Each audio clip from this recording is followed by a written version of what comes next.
Hello दोस्तों, मैं सचिन कुमार आप सभी प्यारे बच्चों का हार्दिक स्वागत करता हूं आपके अपने यूट्यूब चैनल सक्सेस इंग्लिश पर। प्यारे बच्चों, इंग्लिश की एक नई वीडियो के साथ बच्चों आज की इस वीडियो में अंग्रेजी में कुछ ऐसे शब्द आपको सिखाने वाला हूं जिनका प्रयोग हर सेंटेंस में, हर स्टोरी में, हर जगह किया जाता है। और अगर आप भी इन्हें सीख लेते हैं तो आप बहुत ही आसानी से अंग्रेजी में सेंटेंस बना सकते हैं।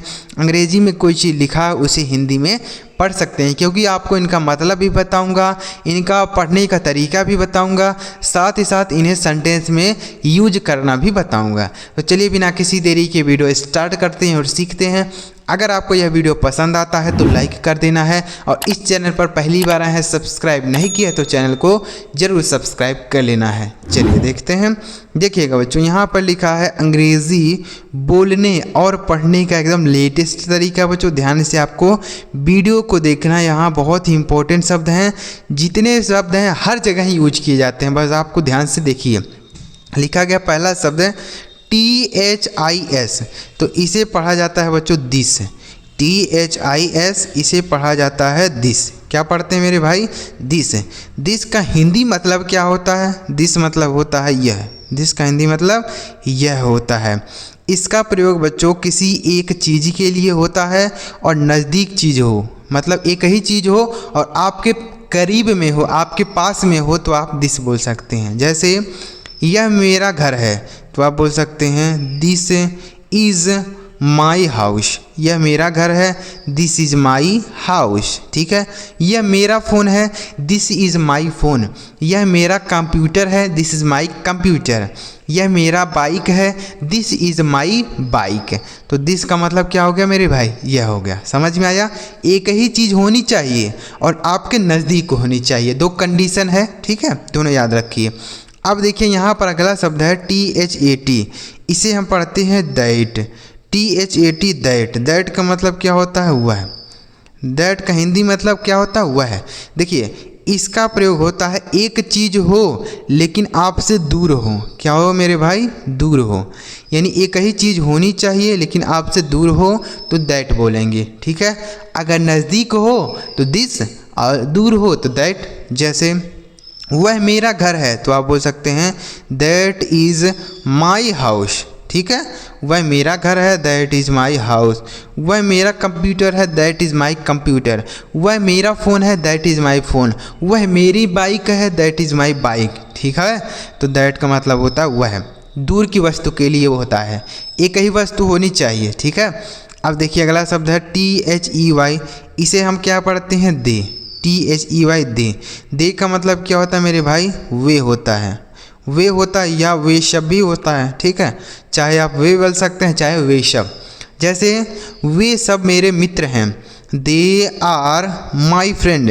वे सब मेरे मित्र हैं, दे आर माई फ्रेंड। ठीक है बच्चों। तो दे का मतलब क्या हो गया? वे सब। They are my children. वे सब मेरे बच्चे हैं। They are my children. वे सब मेरे बच्चे हैं। ठीक है। तो दे का मतलब हो गया वे सब। आगे लिखा है THEM। इसे पढ़ा जाता है देम। देम का मतलब क्या होता है? उन्हें। देम मतलब उन्हें। जैसे बोल सकते हैं डोंट बीट देम। उन्हें मत पीटो। डोंट बीट देम, उन्हें मत पीटो। उन्हें का मतलब यहाँ एक व्यक्ति नहीं है, बहुत सारे व्यक्ति हैं, तो उनकी बात हो रही है तो देम का यूज़ कर सकते हैं। ठीक है। उन्हें जाने दो, लेट देम गो। उन्हें जाने दो, लेट गो देम, ऐसे बोल सकते हैं। ठीक है। आगे लिखा है THEN। इसे पढ़ा जाता है दैन।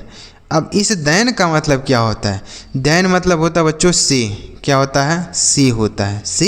इसका प्रयोग कैसे होता है देखिए, समझिएगा बच्चों। अगर किसी से आप तुलना करते हैं कि वह मुझसे मोटा है, वह मुझसे पतला है, वह मुझसे बड़ा है, वह मुझसे छोटा है, तो इस तरीके का सेंटेंस आप दैन की सहायता से बनाएंगे। जैसे वह मुझसे छोटा है, he is smaller than me. He is smaller than me, यानी वह मुझसे छोटा है। तो देन का मतलब क्या हो गया? से। वह मुझसे छोटा है तो से के लिए हम देन का यूज़ करेंगे, मतलब इसका प्रयोग होता है तुलना करने के लिए। समझ में आया? आगे लिखा है THEN। इसे पढ़ते हैं बच्चों दिन। देखिए इस देन और दैन में दोनों अंतर है। इसका प्रयोग तुलना करने के लिए होता है और इस देन का मतलब होता है तब। देन मतलब होता है तब या होता है फिर। देन मतलब तब या फिर होता है, ठीक है। तो इसे भी आप यूज़ कर सकते हैं। देन आई विल गो, तब मैं जाऊंगा। देन आई विल गो, तब मैं जाऊंगा, ठीक है। तो देन का मतलब तब। आगे लिखा THESE, इसे पढ़ते हैं दीज। THESE these. दीज का मतलब क्या होता है देखिए, अब यहाँ पे आप समझिएगा। जैसे हमने आपको बताया शुरू में कि दिस का मतलब होता है यह, और एक ही चीज़ हो आपके नज़दीक हो तो बोलते हैं दिस। क्या बोलते हैं? दिस बोलते हैं। अब कोई चीज़ एक से ज़्यादा हो, एक से ज़्यादा हो और आपके नज़दीक हो, आपके नज़दीक हो तो हम बोलेंगे दीज। क्या बोलेंगे? दीज। दीज का मतलब होता है वे सब। क्या होता है? सॉरी, ये सब। ये सब बोल सकते हैं या फिर ये सब, ठीक है। दीज का मतलब क्या होता है? ये सब। दिस मतलब होता है यह, एक ही चीज़ के लिए होता है और इस दीज का प्रयोग बहुत सारी चीज़ों के लिए होता है। जैसे दीज आर माई पेन्स, ये सब मेरी कलमें हैं। दीज आर माई बुक्स, ये सब मेरी किताबें हैं। तो किताबें कितनी हैं? बहुत सारी हैं, तो दीज बोलेंगे। और एक ही किताब है तो आप दिस बोलेंगे, ठीक। यही दोनों में अंतर है। एक चीज़ होगी तो हम बोलेंगे दिस और एक से ज़्यादा होगी तो बोलेंगे दीज। लेकिन चीज़ जो है आपके नज़दीक होनी चाहिए, ठीक है। दोनों में यही डिफरेंस है।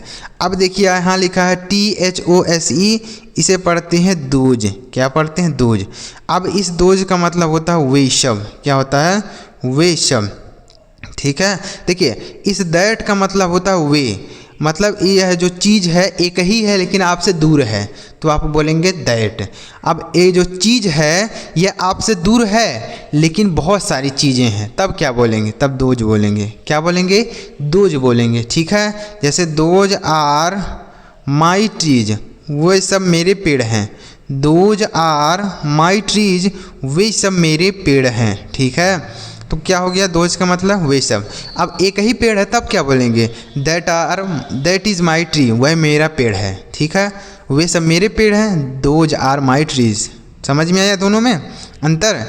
आगे लिखा है THERE, इसे पढ़ते हैं देयर। क्या पढ़ते हैं? देयर। देयर का मतलब क्या होता है? वहाँ होता है। देयर मतलब क्या होता है मेरे भाई? वहाँ होता है। जैसे गो देयर एंड प्ले, वहाँ जाओ और खेलो। यहाँ बैठे क्यों हो? जाओ वहाँ पे फेंक जो है खेलो, ठीक है। तो go there and play, go there and play, go there and sit, वहाँ जाओ और बैठो। तो देयर मतलब वहाँ। आगे लिखा है THEIR, इसे पढ़ते हैं दियर। क्या पढ़ा जाता है? दियर। दियर का मतलब क्या होता है? उनका। क्या होता है? उनका होता है। देखिए किसी एक व्यक्ति की बात यहाँ पे नहीं होगी। दियर का मतलब उनका, बहुत सारे व्यक्तियों के लिए। जैसे दीज आर दियर साइकिल, यह उनकी साइकिल है, ये सब उनकी साइकिल है। दीज आर दियर साइकिल, दियर मतलब बहुत सारे व्यक्ति हैं उनकी। और दीज का मतलब हमने बताया आपको कि अगर बहुत सारी चीज़ें हैं आपके पास ही हैं तो बोलेंगे दीज, ठीक है। These are their cycle. समझ में आया? आगे अगला शब्द है HAVE, इसे पढ़ते हैं हैव। HAVE have. हैव का मतलब क्या होता है मेरे भाई? पास है। है मतलब पास है, ठीक है। पास है, इसका क्या मतलब? पास है का मतलब ये है बच्चों कि जैसे आपके पास कोई चीज़ है तो उसको बताने के लिए आप हैव या हैज का यूज कर सकते हैं। जैसे मेरे पास एक कार है तो आप उसे बोल सकते हैं आई हैव आ कार। मेरे पास एक गाड़ी है, आई हैव अ बाइक। मेरे पास एक फ़ोन है, आई हैव अ फ़ोन, ठीक है। तो इस तरीके का सेंटेंस आप हैव की सहायता से बना सकते हैं, ठीक है। आगे लिखा है HERE, इसे पढ़ते हैं हीयर। HERE hear. हीयर का मतलब क्या होता है मेरे भाई? यहाँ होता है। हीयर मतलब यहाँ। जैसे कम हीयर, यह ज़्यादा सेंटेंस पॉपुलर है ना, कम हीयर बोलते हैं। जैसे कहीं पर आप पढ़ते होंगे तो वहाँ पे आपके टीचर बोलते होंगे कम हीयर, यानी यहाँ आओ। आप भी बोल सकते हैं कम हीयर, यहाँ आओ। किसी से भी कह सकते हैं कम हीयर, कम हीयर, ठीक है। तो कम हीयर का मतलब यहाँ आओ। आगे लिखा MINE, इसे पढ़ा जाता है माइन। क्या पढ़ते हैं मेरे भाई? माइन। माइन का मतलब होता है मेरा। माइन मतलब मेरा।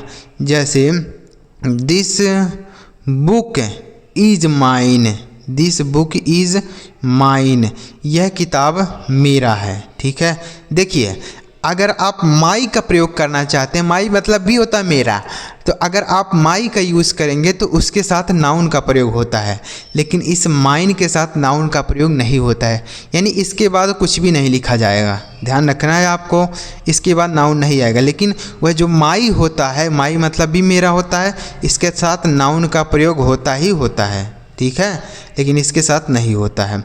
आगे लिखा MANY, इसे पढ़ते हैं मेनी। मेनी का मतलब क्या होता है? कई होता है या अनेक होता है। कई बोल सकते हैं या अनेक भी होता है। ठीक है, जैसे मेनी बॉयज आर स्टैंडिंग, कई सारे लड़के खड़े हैं। मेनी बॉयज आर स्टैंडिंग, कई लड़के खड़े हैं। मेनी गर्ल्स आर डांसिंग, कई लड़कियां नाच रही हैं।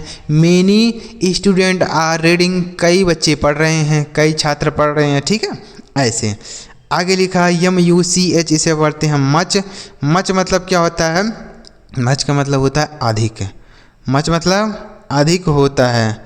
जैसे इट इज़ टू मच, यह बहुत अधिक है। इट इज़ टू मच, यह बहुत अधिक है। ठीक है, तो मच मतलब हो गया अधिक। तो उम्मीद करता हूँ बच्चों इस वीडियो में जितने भी शब्द आपको बताया वह आपको आसानी से समझ में आ गए होंगे, आसानी से याद हो गए होंगे, क्योंकि मैंने आपको इसका मीनिंग बताया, इसका प्रोनाउंसिएशन बताया, साथ ही इसे आपको सेंटेंस में यूज करके भी बताया कि इनका सेंटेंस कैसे बनाया जाएगा, यह भी आपको बताया। तो अगर आप ऐसी अंग्रेजी सीखना चाहते हैं तो इस चैनल को आप ज़रूर सब्सक्राइब करिएगा। आगे भी और ज़बरदस्त क्लास आपके लिए लेकर आऊँगा, जिससे आप अंग्रेजी के बहुत सारे शब्द सीख पाएँ। जब आप शब्दों को सीखे रहेंगे तो आप अंग्रेजी में लिखा हुआ कोई चीज़ हो उसे आप हिंदी में पढ़ पाएंगे, समझ पाएंगे। लेकिन अगर आपको मीनिंग नहीं पता है तो आप अंग्रेजी का ग्रामर का रूल जानते हो, सारा नियम पता हो, लेकिन मीनिंग नहीं पता हो तो उसका हिंदी मतलब जान नहीं पाएंगे। तो इसलिए आपको मीनिंग सीखना बहुत ही ज़रूरी है। तो मीनिंग अगर आपको समझ में आए तो वीडियो को लाइक कर देना है, चैनल सब्सक्राइब नहीं किया तो कर लीजिए और बेल आइकन दबाइएगा, ताकि जब हम वीडियो अपलोड करें तो सबसे पहले आपको मैसेज मिल जाए।